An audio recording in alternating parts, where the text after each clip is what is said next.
Slotkin, Michigan. Can we all give it up one more time for the amazing Debbie Stabenow, who has done so much for us? 50 years of service, the original OG, first woman elected from the state of Michigan at the federal level.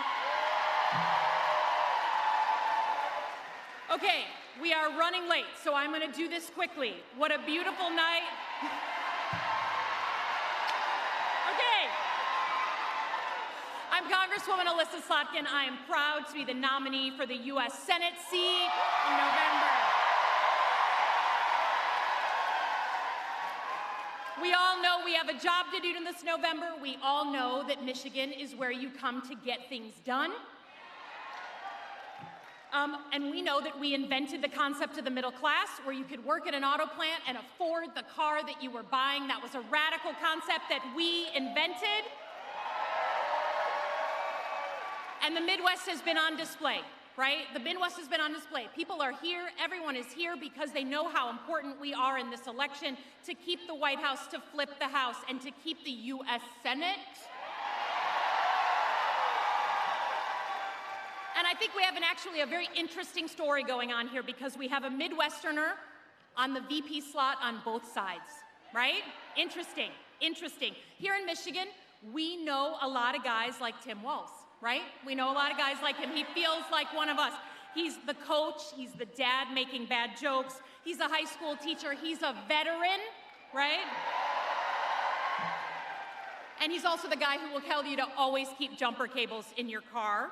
We know that guy, we know that guy. On the flip side, we have J.D. Vance, right? And in the Midwest, we know some guys like J.D. Vance too, right? Let's be honest. They're the ones who talk down to people. They're the ones who preach freedom, except the freedom for you to live the life you want to live. We all know that guy. More and more of these Republican candidates are taking the same approach. So is the guy that I will be running against, Mike Rogers. Watch him. Watch him.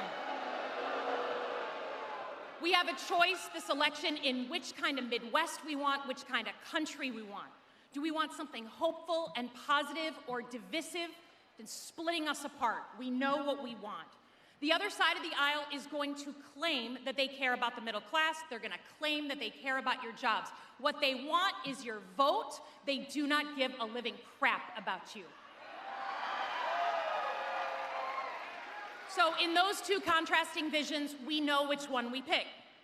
And lastly, because I know you're excited for us to get on to the main attraction, for those of you, for those of you who are not convinced by the importance of this election to your rights and your democracy, to the vision of America, the country we love, none of you would be here if you didn't love our country.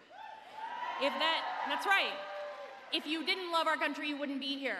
But if none of those things convince you, let me just say one thing, again, about Midwestern values. And here, you'll have to excuse me. We are not going to let, no red-blooded Michigander is ever going to let a Buckeye get into the damn White House.